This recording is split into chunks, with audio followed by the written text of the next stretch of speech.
Hello. Hi there. Hi. Hello. Hello. Hello. Hi. Hello. Hello. Welcome, everybody. All right. Everyone could just pop on the camera for a second, wave and say hello, and you're welcome to shut it back off. Just human verification.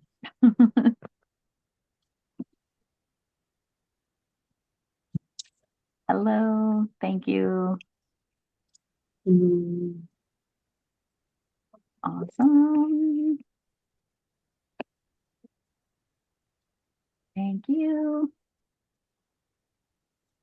Could the last two of you, I'm sure there will be more, but just pop on the camera real quick, say hi, and Hi.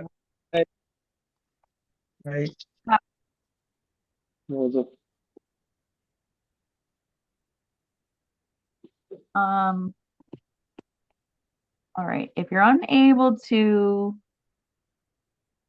Bindu, are you able to turn your camera on? Yes, I'm so sorry. Due to network, I'm not able to switch the camera on. So, yes, I'm here though. Hi. You're fine. The voice works for me. Okay, thank you. Perfect. Yeah, of course. Of course. All right. I'm gonna continue letting people in and doing my little request. Um, Chris, could you just pop on the camera real quick, or even just your voice, say hello? Hello. Yeah. Hello. Hello. Oh, hi Hello. there. Welcome Hey. back. Yay. Yeah, Okay. good to see you. Oh, don't mind my dog. It's just Uh, sit on me. Okay. Um, I have been hacked. That's why I ask everybody to pop on the camera. I have someone that likes to join and then change their name quickly to my name and then try to control my computer. So that's what that's about. Um,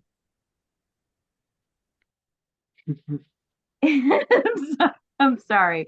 She's just trying to get comfortable.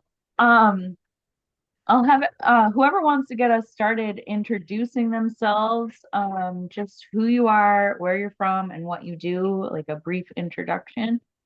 That would be great. And I'm gonna keep letting people in for the first few minutes. Yeah. You should start this. You should start this thing. Then we will start. I can't quite hear you. Just a second. I'm saying you should start it first, then we will all do it. First, you will introduce yourself. No, thank you, but no, I have a process. It's been working well for me for over a year now. So Well, I guess I'll kick us off. thank you, Kenny. Well, good evening, everybody. My name is Kenny Hello. Rodriguez, calling from Connecticut. And my company is Atlas Studios. And we specialize in three things, mainly marketing, branding, and development. That's a short way to say that, entrepreneurs come to me with an I love idea. it. I help them flesh it out, optimize it, go to market. And essentially, it's a collaborative process, right? From soup to nuts. But if you can imagine it, we'll do the rest.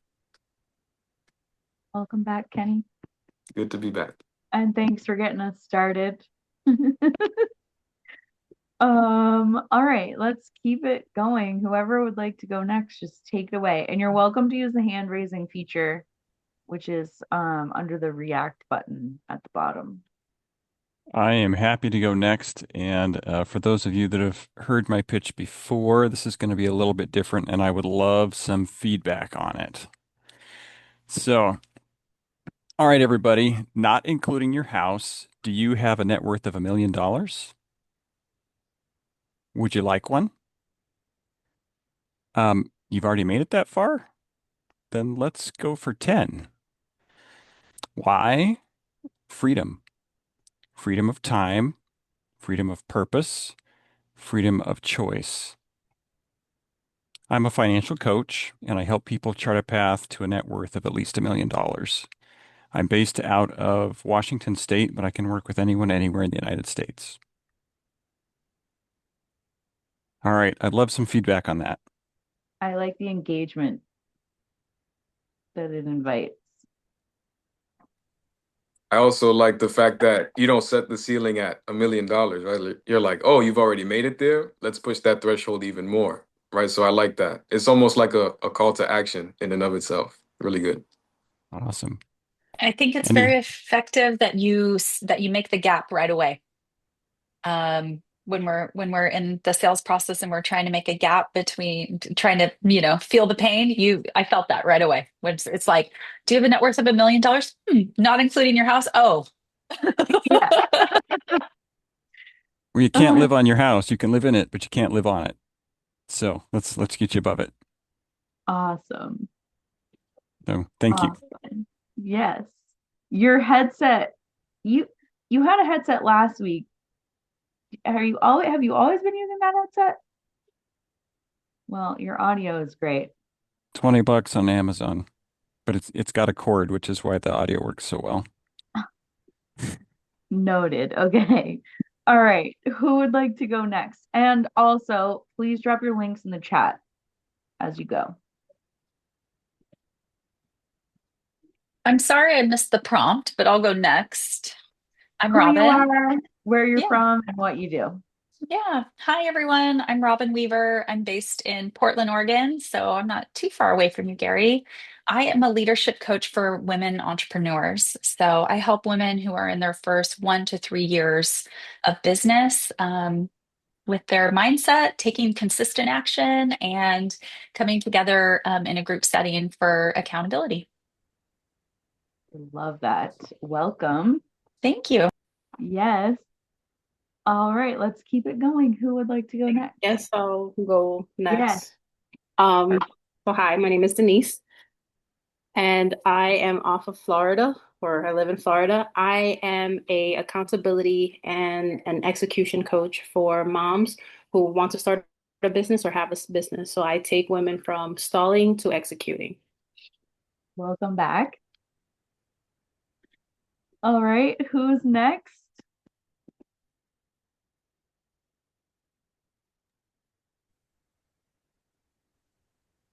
Yeah, go ahead. All right. My name is Tanita Daniels. I'm business partners with Caitlin Gomez. She typically shows up, so I'm subbing technically for her. And together we work to educate people on the things that they didn't learn in school on how to use money to bring peace of mind and clarity. Have you been before? Yeah, I think maybe several months ago. Yeah, you look familiar. So Yeah. welcome back. Where Thank you. are you from? I'm in Dayton, Ohio. Nice. Okay. Sweet. I love it when I recognize a face, especially it's been a while. So welcome back. Yes, go ahead. Hi everyone, I am Alex from the marketing department of Finlo, all the way here from the Philippines branch actually. Finlo is basically a simple bookkeeping software made for freelancers and small to medium-sized businesses. So if you know anyone who's been wanting to make a switch from apps like Excel, feel free to contact me. I'll send the details below. Thank you. Thank you and welcome. All right, who's next? I could go. Yeah, take it away. All right. Hey guys, good to have you. Good to see you guys again. I think last time, in all true confession, I think I had a few drinks when I was on here, so I think I was a little loose, and a little excited last time. So this time I am not. But my name is Chris Campbell. I'm a media buyer down here in Austin, Texas. So like Ken, I do a lot of what Ken does, but on the media buying side, I purchase data that we can scrape to help ads improve much better. And then we have specific systems that we use that actually generate revenue. So if anybody's struggling on the ad side, that's where we come in and flourish. And again, my name's Chris, and I'm with Modern Day Marketing. Chris, I never would have known you were I know. the life of the party last time. You got I know. us all going. So I was a little juiced, and Ken was Wow. laughing. He gave me a little extra energy too. Now I will be watching. I hope you show up with high energy. All right, who's next? We've only got a couple left to go. I could go next. Yeah, go ahead. My name is Bindu, and I work in a fintech in India. It's called 5EMI, and I basically look into growth and strategies where I deep dive into accounts and help them understand where we can strategize and work along with the numbers and increase their revenue as well. Uh, on the sideline, I also have a pet business. I do have an American bully, so I also started a small home-based pet food, and I would like to scale it up. And I'm working on it currently to see how I can take that ahead. Amazing. I'm not sure if you saw my dog getting, that's her, right? I did, yes, I did Yeah. see. Awesome. That's awesome. All right, who's next? Well, I just learned a networking tip from Chris. I'll take a couple of shots next time I come in so I can definitely be nice and loosey goosey. No, but that was great. I think I hope you remembered that we texted back and forth, Chris, from that meeting. So, Man, I hopefully. do. I do, my Okay, friend. great. Good. Anyways, so my name's Elijah Cheeks. I'm the owner of CBR Capital. And what we do is we help business owners scale without risking their assets or their revenue. We do this by empowering them to use business lines of credit and business credit cards. So right now, we have a program where we have about 15 slots left to help business owners get six figures in funding in 90 days. And if they don't, we coach them for free until they do. If you want to learn more about that, you can go to ElijahCheeks.com, connect with me directly, or you can show up at this summit that I'm going to be speaking at on March 18th. I think you can register for free right now. So I'll put the link in the chat for that on how to not how do they say it? Monetize your mastery. That's what the whole key theme of the it's not my summit, someone else's. So that's the whole theme of it. And yeah, I'll put the link in the chat for that stuff. And if you want, you can at least just connect with me on LinkedIn. I'd love to get to know y'all. Welcome back. Good to be back. Good to have you. All right, we've got Taylor and David left to go.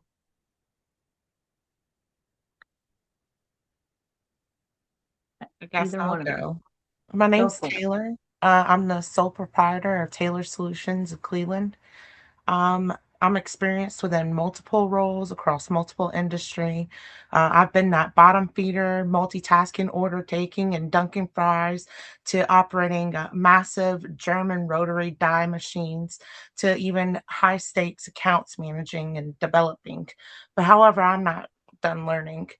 I am currently continuing my studies at university to learn more about our legal and financial business and educational systems to better equip institutions, organizations, and especially individuals with education and tools necessary to successfully compete within a healthy economic market.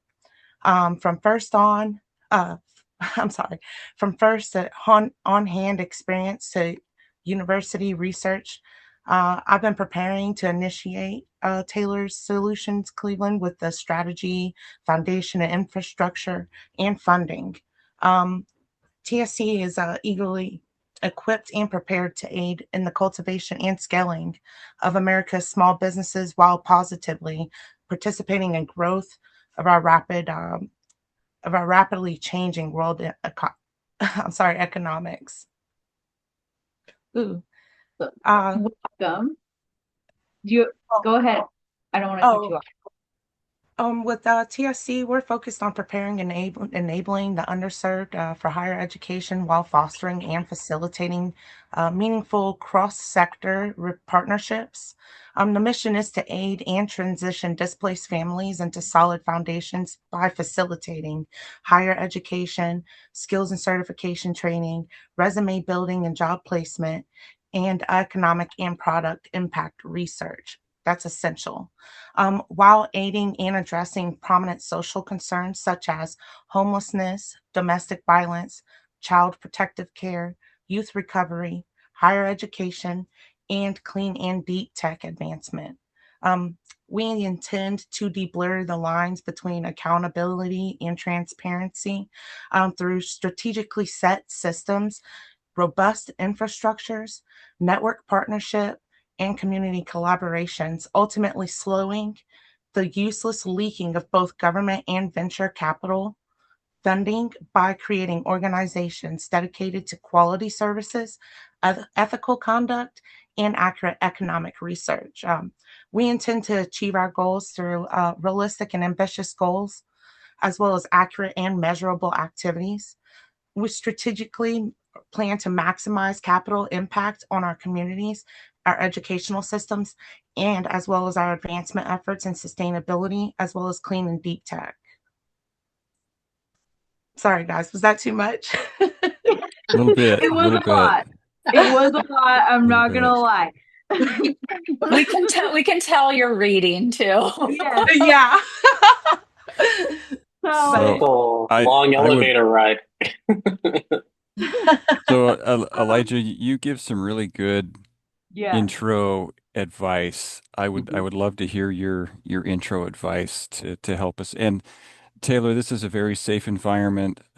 Several of us have been coming for a long time and developed great relationships. So um, take this as an opportunity to refine your selling skills. This is definitely my first pitch. You are Oh, definitely my first practice run. I just Excellent. finished this script, and it's not even a script.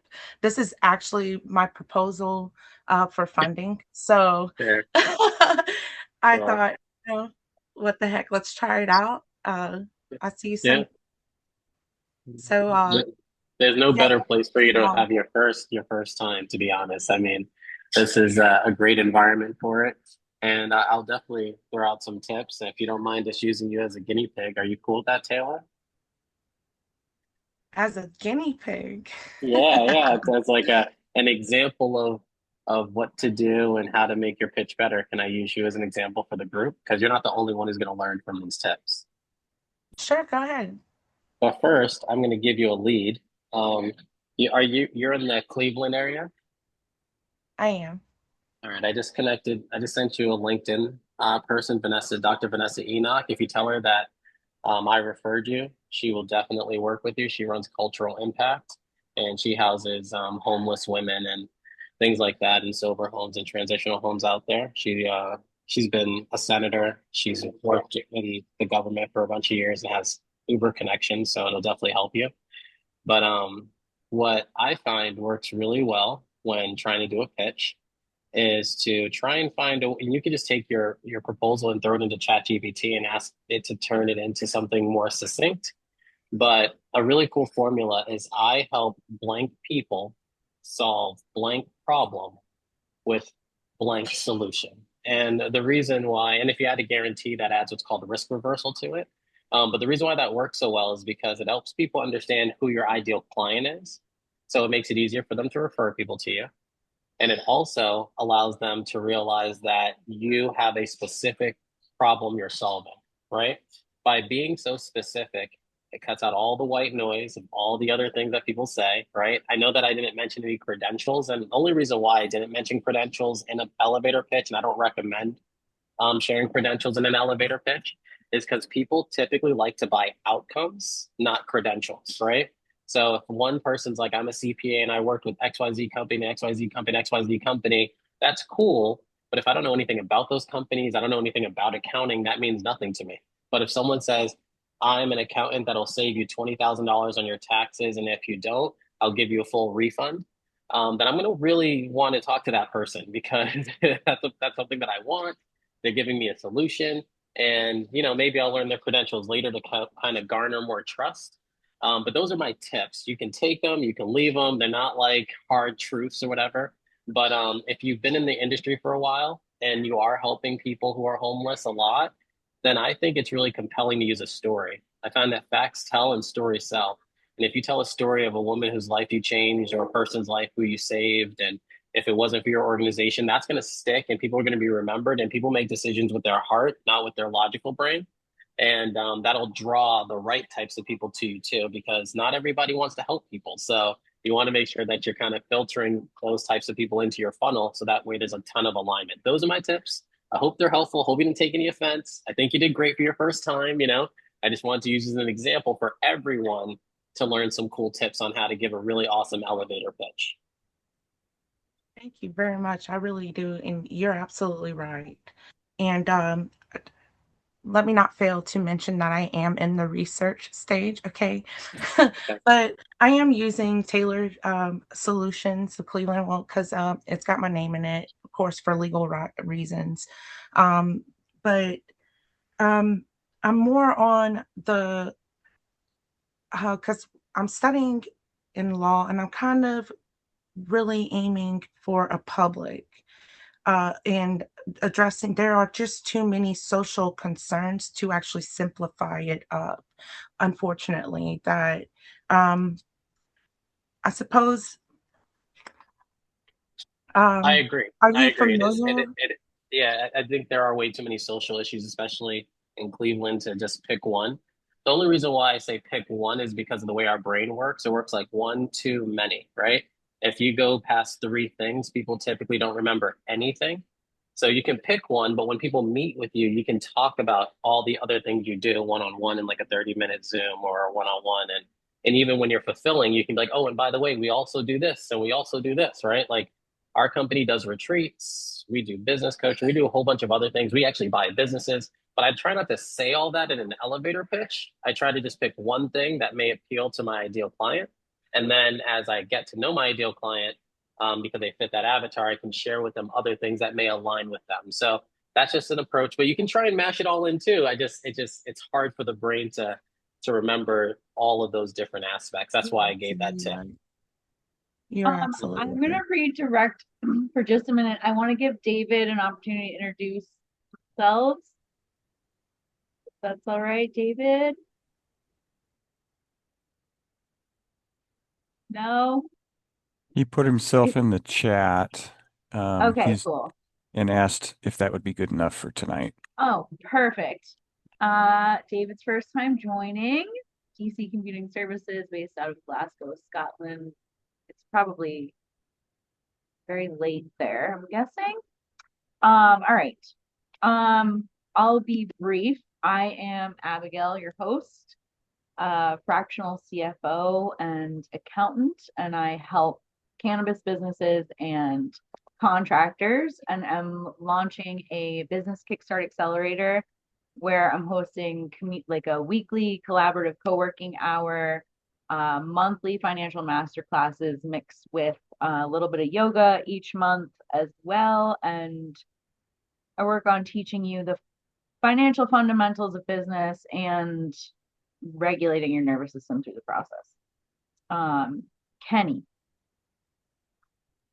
I would love to kind of expand on what Elijah was touching on. Um, I think he's 100% right. I think when it comes to especially startups, right? Your main objective is to build up authority, right? Because you're new on the scene, right? You don't really know anybody. You're trying to build up that reputation and that credibility, right? So if you choose one thing first and just focus on that wedge, maybe focus on people affected by homelessness, right? And you keep nailing that down, and you become known for that, then you can start to expand and reach out, and branch out into, domestic abuse and all the other social issues that you mentioned. But starting out with that, I think would be great, because I think it's one of the most prominent and one of the most approachable as well, right? Because I know for me personally, when I watch an advertisement or watch new statistics about how many homeless people there are in this country, it makes me want to do something about it, right? And so if you present that to people in a digestible way, they could even be, motivated to take up activism as well, or become part of your cause. You're absolutely right.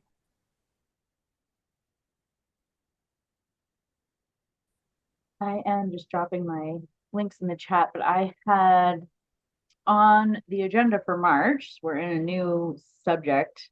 Gary, take it away, Gary.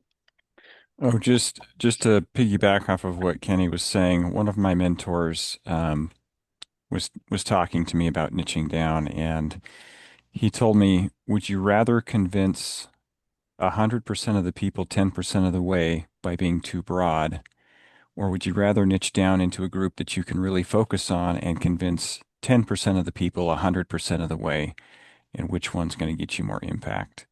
And while it seems counterintuitive, that narrowing down, as I've adopted that strategy, has been way, way more successful and effective than the broad try to catch everybody. So just something to think about.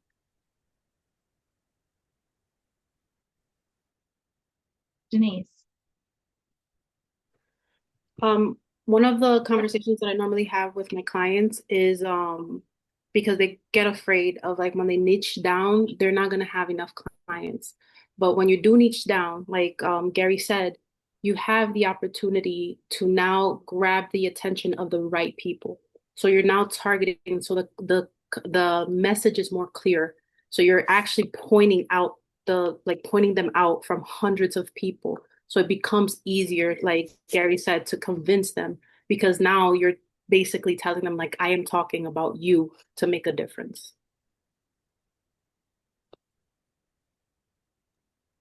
Thank you very much, you guys, for that input.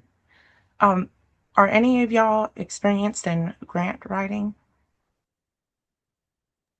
Good question. The woman that I sent you her information to, Dr. Vanessa Enoch, she's won 350,000 and $500,000 and $2 million grants. So she's a really good resource. There's another person on LinkedIn that she's connected to. That's one of our students named Kareem Canson.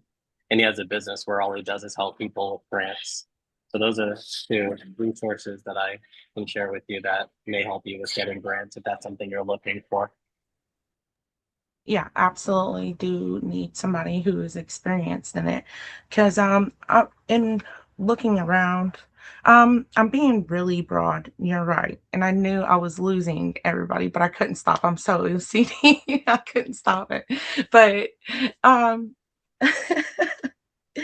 um, I don't, just to further iterate me personally in this group where I'm going with this, is that there's going to be establishments, separate organizations where Tailor Solutions more of the umbrella of it. I'm looking for people who are, um, I'm not selling myself so much on freelance, more of I am trying to nonprofit organize these actions, particular, and specific to homelessness, being specific in the education, and these will be separate organizations you get. And I am prepared to set these structures up with the infrastructures within it. I'm just looking for people who are wanting to participate in community centers. And when I say centers, it's necessary. Uh, I don't really plan to go in small and then big. I plan to go in. And these are the strategy is going to have to be, it's going to have to recognize immediate return. Because I can't sit at a computer and constantly plug in for funding. Who has time for all of these applications like this? And surely there'll be hiring, but I'm thinking on the very beginning. Yeah, I've been kind of drawing up different contract or different agreements and funding. Some funders may want to come pay to you in stages, and I'm kind of thinking on that level. Um, I definitely need to break it down. I did not put in a single point in there, like where I'm coming in and saying exactly what I'm looking for and exactly what that funding is going to go to. I was being very general in services of which I am looking to provide, though. So if any niche people are willing to participate in this, I'm definitely open to collaborate. I think this will serve you and everybody in the group. Um, My March discussion topic is on workflows. And I think that not only will that be helpful in your various divisions, Taylor, but at least, for everybody trying to identify current workflows. So I guess this is the discussion prompt I have put together is what do you currently have for workflows? What's working for you and what needs work? And then how can this community help you iron out a difficult workflow scenario?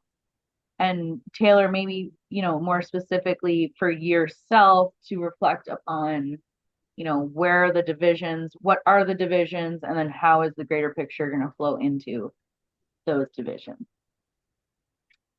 So I'm curious on everyone's thoughts on what you have workflows for and then how are they working. So I can kick us off. I I I use Dean Jackson's framework for looking at business as a before unit, a during unit, and an after unit. Um, and your before unit is almost a separate company that's feeding your during unit, and then you have a separate group that's following up in the after unit. Of course, it doesn't mean it has to be different people. It's just a different thought process. And the before unit is all your marketing, branding. How do you acquire clients? During unit is how do you do business with those people? And your after unit is how do you follow up and nurture those clients for potential future business? Um, and so I have the broad structure in place. My during unit, how do we do business is all pretty well done. Um, it's the before unit and trying to build the funnels where I'm kind of struggling at the moment. Um, Love to have some input from folks who have successfully built a funnel and how do you do it? What have you done? Yeah. Kenneth is probably the funnel guy for sure. I'll let him definitely crush that answer. I stole a lot of data from Cole Gordon. I paid for his coaching program at Closers.io. So his funnel process starts off with a video sales letter. Now, how you actually acquire clients depends on what you're at in revenue. So he has like a 0 to 50,000 and then a 50,000 to 100,000, like over 50,000 in rev per month. Then he recommends Facebook ads because you can get a good return on ads because you typically have to spend a good amount of money on ads to see for the algorithm to kind of whittle itself to you. Prior to that, he uses what's called a Facebook group approach where he uses the Facebook group to get a lot of leads together. And then he sends out individual DMs to the group and then has appointment setters that will schedule for the appointments that don't respond to the DMs or whatever, SDRs. And the video sales letters is kind of using that same framework that I was talking about earlier. I help blank people solve blank problem with what blank unique selling proposition. He calls it the 3S formula, a specific person who has a specific problem that you solve with a specific unique selling proposition. And that's why he kind of spices up the word so that way it doesn't sound like something someone else can Google.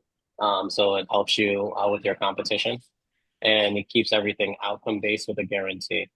So I like that process because it kind of allows you to stay within that niche and allows that everyone who comes into your funnel and everyone you send your VS out to, whether it's an email or DM or whatever, is hearing the same messaging.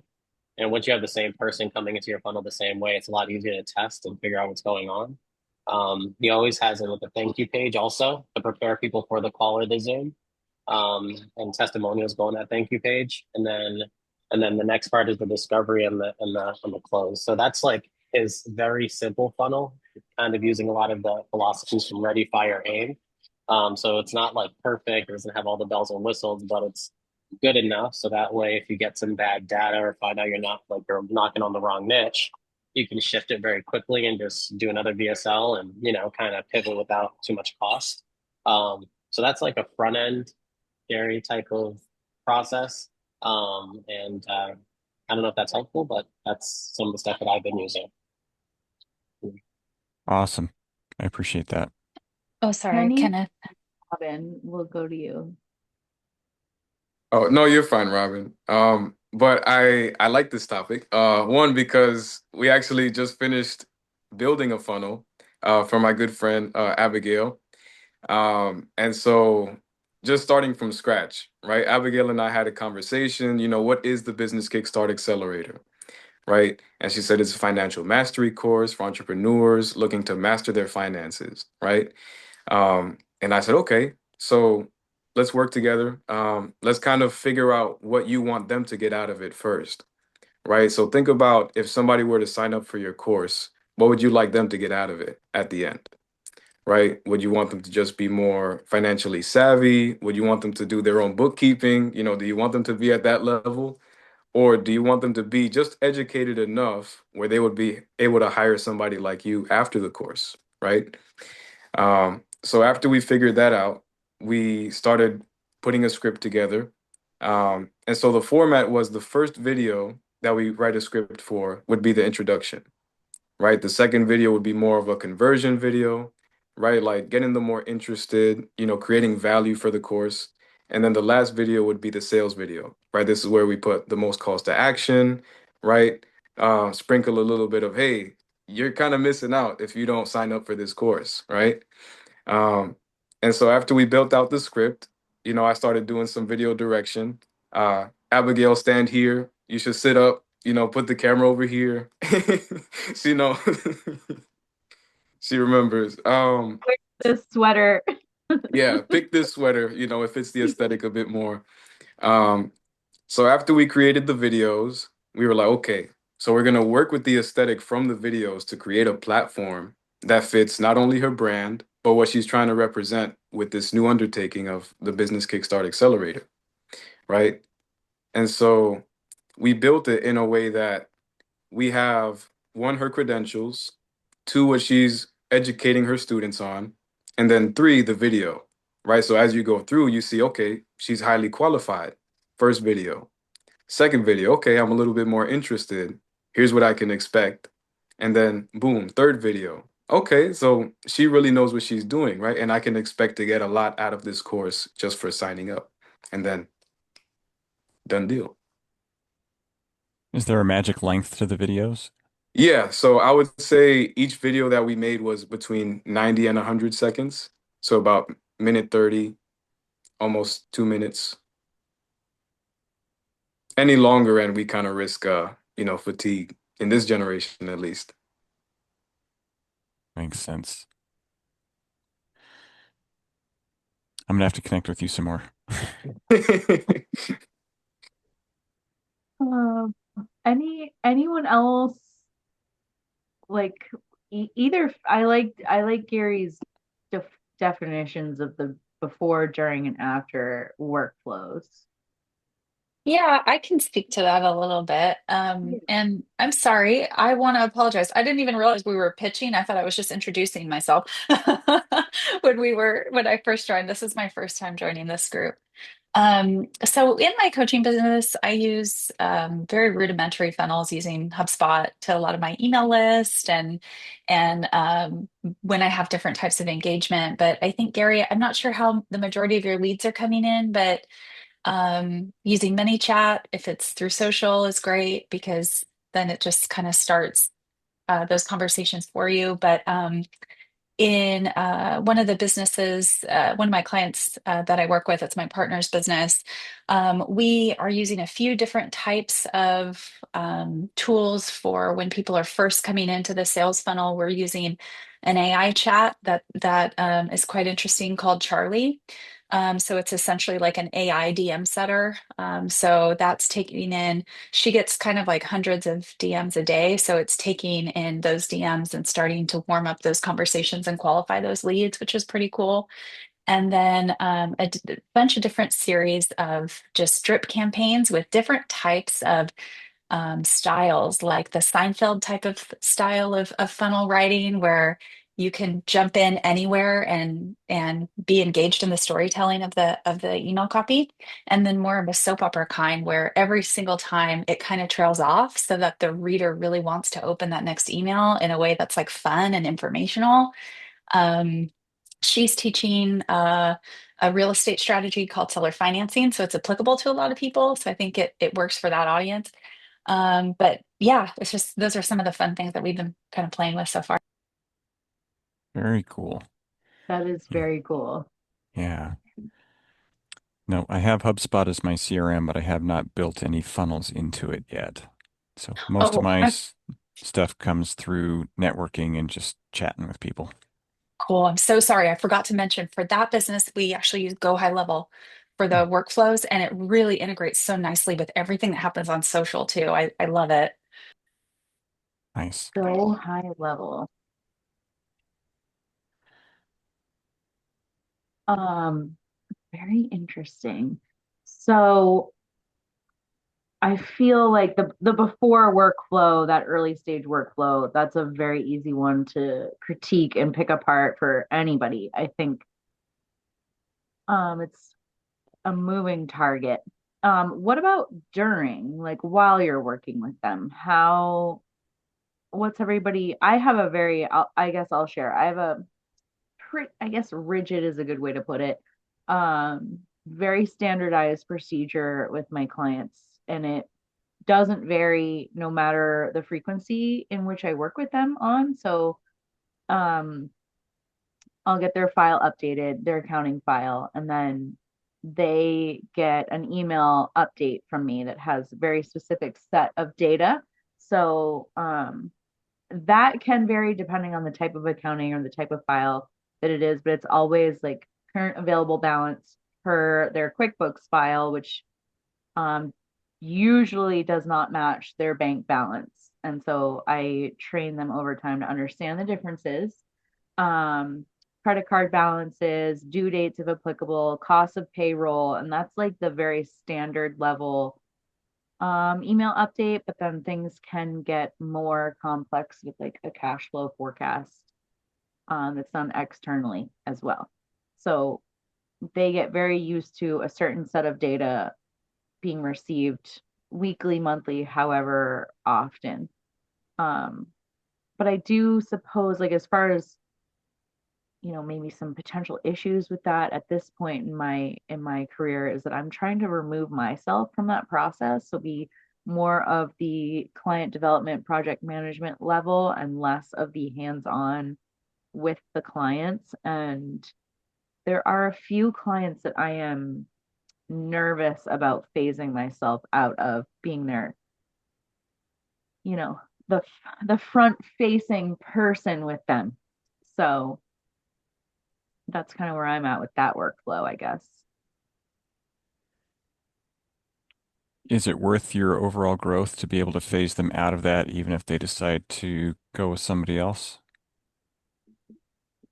No, that's why they are substantial clients and they are not worth losing. That's why I commit my time to be client facing with them. Um, but maybe working in one of them, I have like a pretty solid back end process. So by the time I get to the client meeting, all the work's already been done by one of my team members.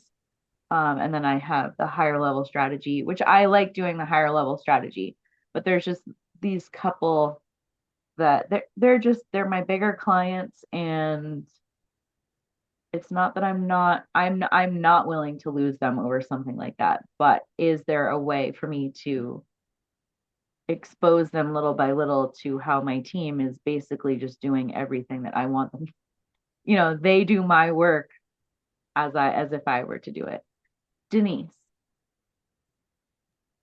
I thought I had the answer, but then you started saying introduce them to the people that I work with, and it kind of like lost me. Let me just say, just in case, I partnered with somebody who basically takes the workflow of somebody and automates it.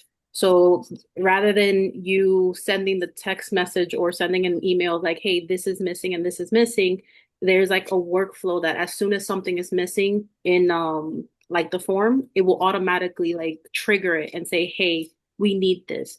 So that way you are actually taking yourself out of it, and you have something that it automatically works for you unless it breaks, and it's not going to break because obviously it's already something in the system. So something like that might work to basically take yourself out and create more time for your employees and for you as well. Yeah, that's a really great. A lot of what I do project management wise, like is facilitating bank codes from a client to my team member. Um, and maybe, the subject has come up in this group multiple times about me separating my work phone and my personal phone. And maybe that's part of the solution to that. Interesting. Elijah. I think I've had a similar um, challenge and transition at one point in my company because in 2021, I think it was, we added business credit technicians to help our students with building their business credit. Now it's a white label service, so it's not even my company, right? So it's not like the same standard when it comes to like customer service and communication. And some of these students I built relationships with, and I had the same exact fear. Like these guys are gonna mess it up for me, So I presented it um, as an opportunity and when I talked to all my clients, I first surveyed them to ask them what they liked, what they wish was better, what they wish could change. I had them do testimonial videos with me mostly because I wanted to find out answers to these questions of like, what is it that like kept them around and what they really liked. And some of them stated like the customer service and the relationships and things of that sort. Some of them just stated more result focused. So I would say the first part would be just try not to assume why they are working with you because you might be surprised. The second part is when I had them join, I said it was a beta test. I was like, yeah, so we're beta testing these technicians. Would you be open to it? Because it's going to make our company grow. And eventually, most people won't be able to meet with me that much. I would pause to see how they would like respond to that, and if they were like, oh, whatever, then I was like, cool. But if they were like, oh, that stinks, and I was like, oh, but not you, and just kind of use it as an opportunity to, kind of feel it out.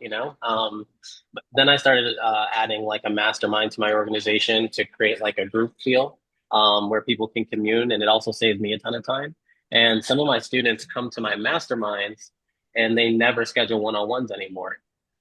They go to the masterminds, they use a technician, they feel like they get whatever it is that I give them when they meet with me that they're looking for, they can still fill that cup in a group. But I tell them, hey, I'm doing it this way because I want to make sure I have more time to serve people on an individual basis. So you'll be able to text me where before I wouldn't let them text me.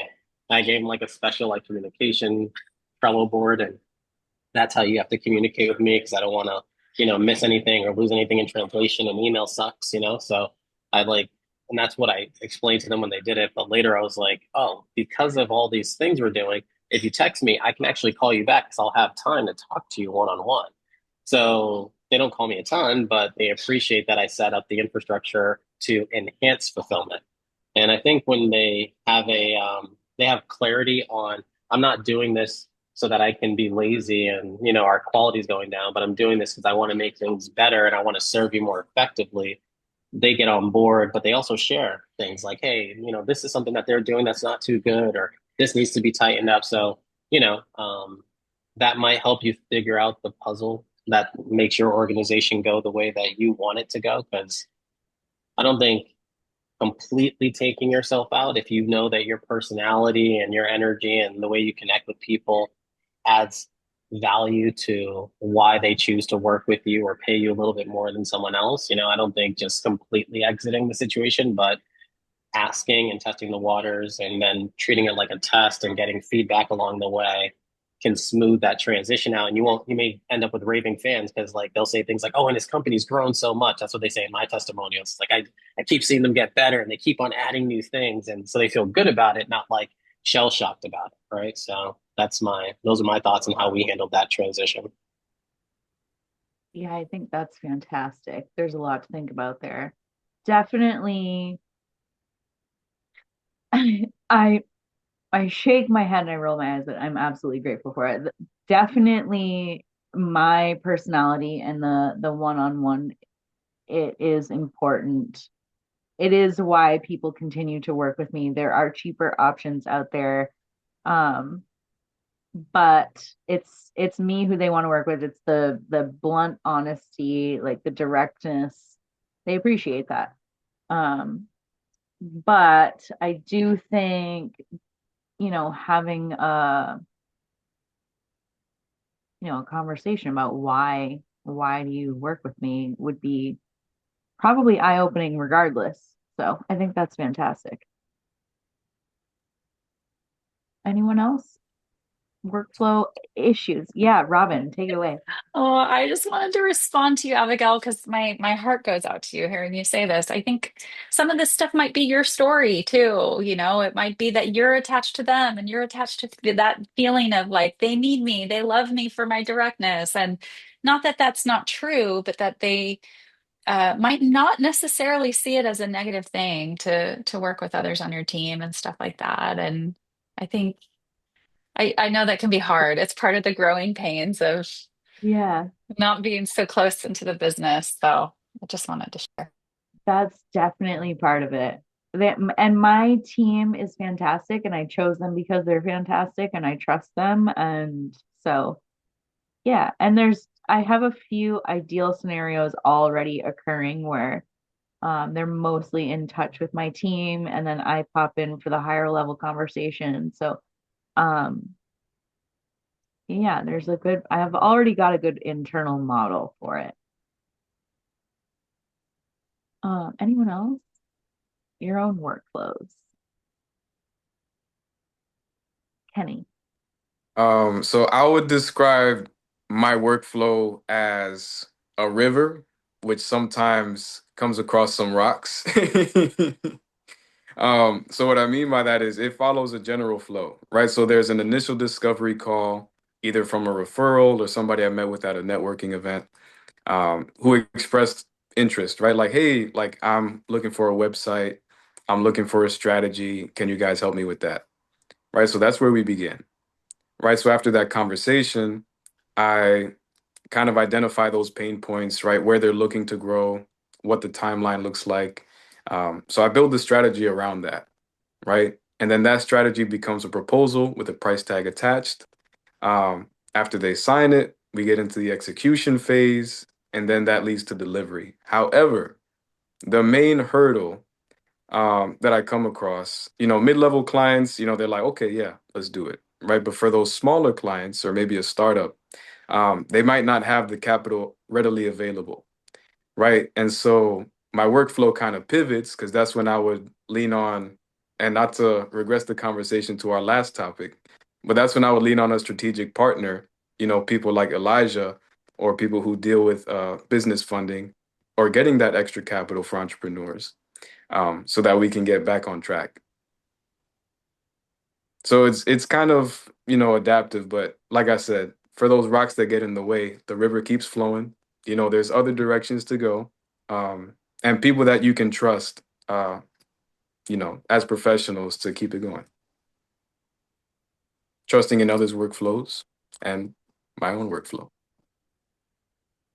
Elijah.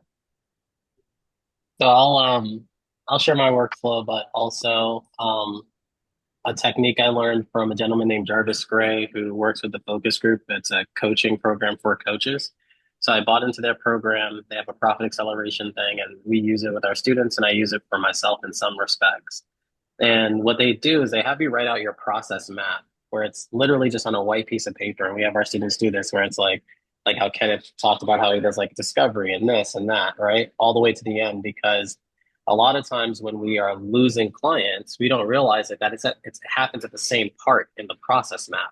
And that is so eye-opening for a lot of people, or sometimes their fulfillment gets stuck at the same part of the process map, right? So we were able to learn like where some of our stuck points were, but this is what our map looks like.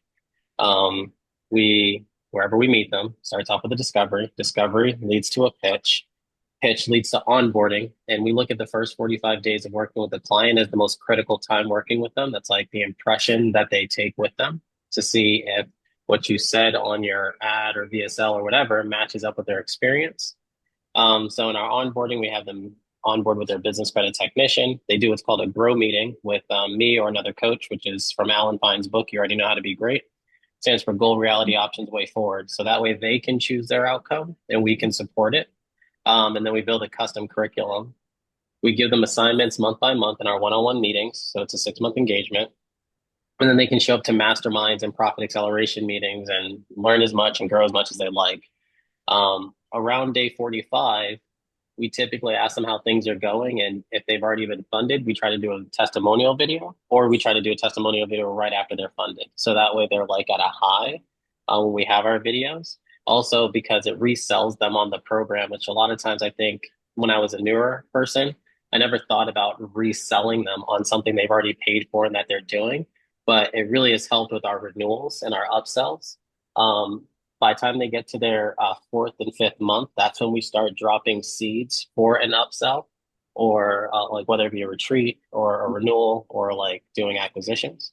And we have a horrible back end follow up for anyone who doesn't buy. It's just testimonial email, and book recommendation every single week. There's really no sophistication to it. There's no like compelling copy. It's a lot of the same thing. So there's definitely room for improvement. But that's our before, during, and after process currently with our program, and definitely has a lot of gaps that could be filled. But we started off by writing it on a piece of paper, and that made it easier for us to figure out where our biggest gap was between the discovery and the pitch. So that's where we really spent a lot of our time educating ourselves to get people through that little corridor. And it's made a big difference.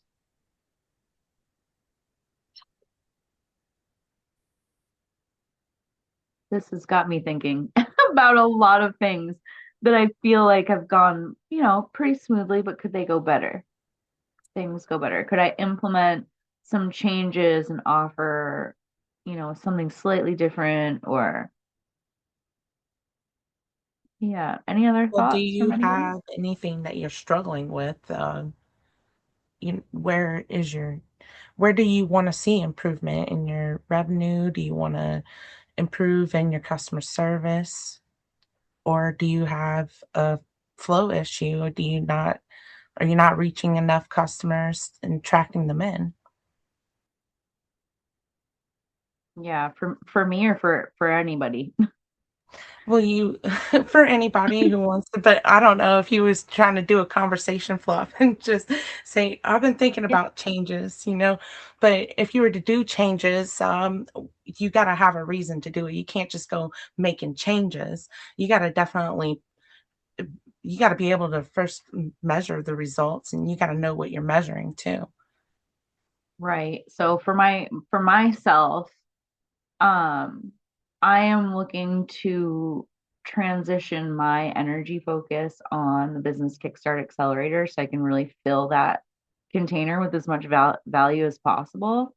Um, so having trained my team and kind of letting them step up is the reason for me wanting to take a little bit of a step back and more of that higher level project management role rather than direct client facing. Um, but I'm always looking for more clients and new clients, especially the one-on-ones. So there's always room for improvement there. What I've done so far has worked for me, but I think that it's stagnating a little bit. So my client acquisition is, especially the cannabis, which is my primary clientele. I have found them all, not all of them. I found the foundation of my client base through Instagram because that's where they existed. That's where they were selling. That's where they were active. That's where the community was. And then from there, I built referrals. The industry has changed so much in the last couple of years. I mean, the industry has changed so much since the Regulations, beginning of it. all So the regulations. all the regulations, the boom, COVID boomed, like massive boom, and then regulation and over-regulation and changing in different industry, different verticals, and all of that, and then flooding the market with product. It's been a crazy ride. So they're not existing. I'm not finding them in the same places I was finding them before.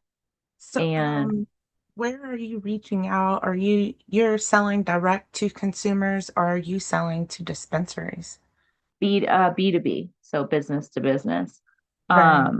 I'm an accountant, so I do dispensaries, wholesalers, cultivators, edible manufacturing, concentrates, labs, all of those. Anyone subject to 280E, which is like the niche one sentence IRS code.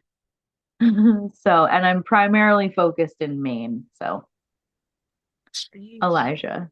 oh, So for when you have such a specific niche, it makes it so much more fun, in my opinion. And for you specifically, I really like the concept of possibly changing if you wanted more leads with a lot more ease, instead of trying to find individual leads on like Instagram or LinkedIn or whatever channel or however you network, I would focus on finding ideal partners if I was you, because like I have a good friend, Tyler Tarr, who is a part owner of Sensi Magazine.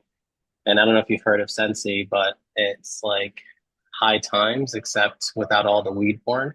So it's a very like classy mag, but they have like huge events where they have like hundreds upon hundreds of people in the industry there.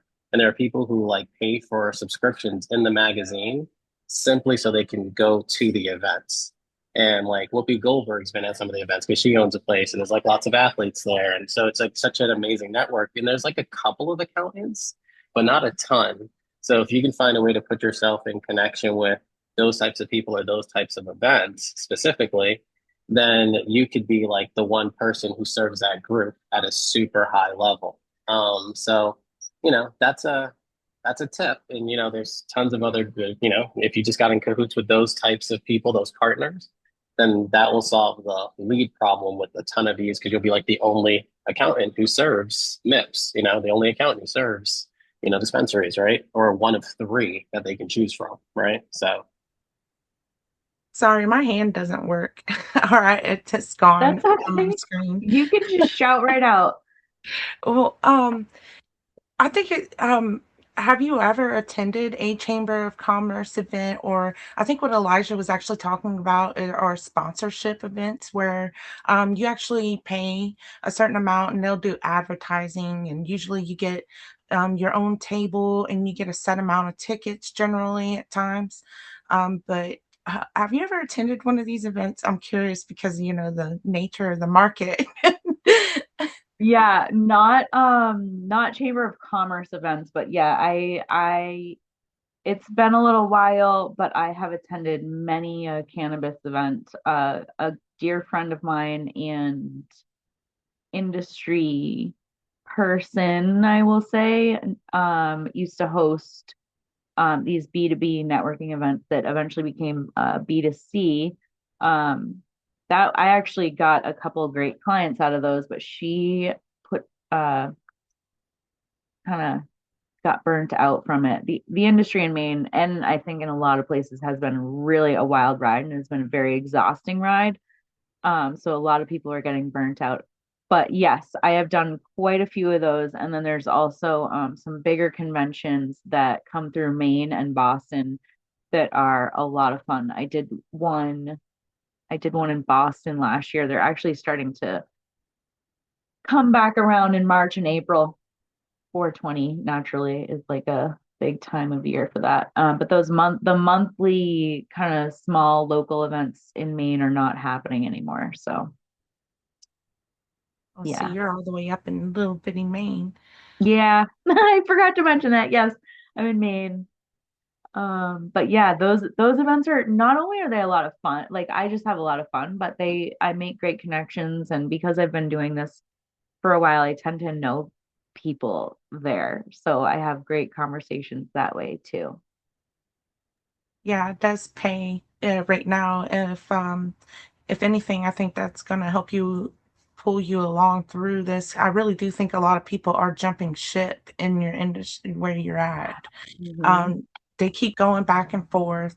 They're not just tampering with the cannabis products, but it seems to be paired well with vaping products. So Mhm. regulations are getting haywire there too.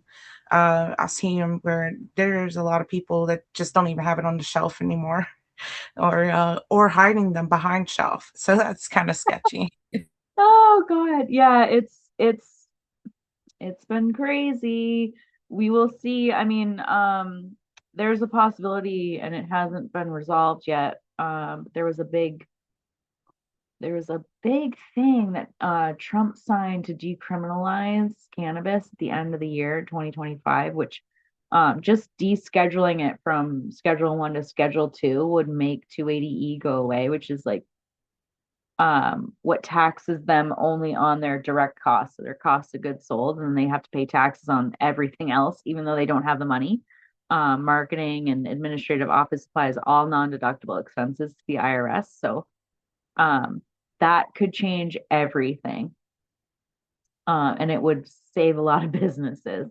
But while that could be happening, Maine is really, really cracking down on some high cost track and trace stuff. Anyway, I could go on and on about cannabis for the rest of my life, probably. So, but I will spare you all the political details. But it is that time. Kenny, I just saw you come off mute. Are you ready to share something with Oh, us? I've been ready. I found it like 10 minutes Okay. ago. All right, everybody. Thank you guys so much for joining us tonight. And as always, I have a weekly quote.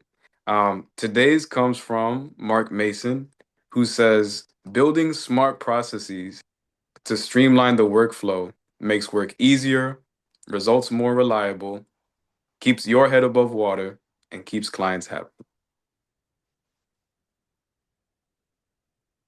And that's how my intro was supposed to go.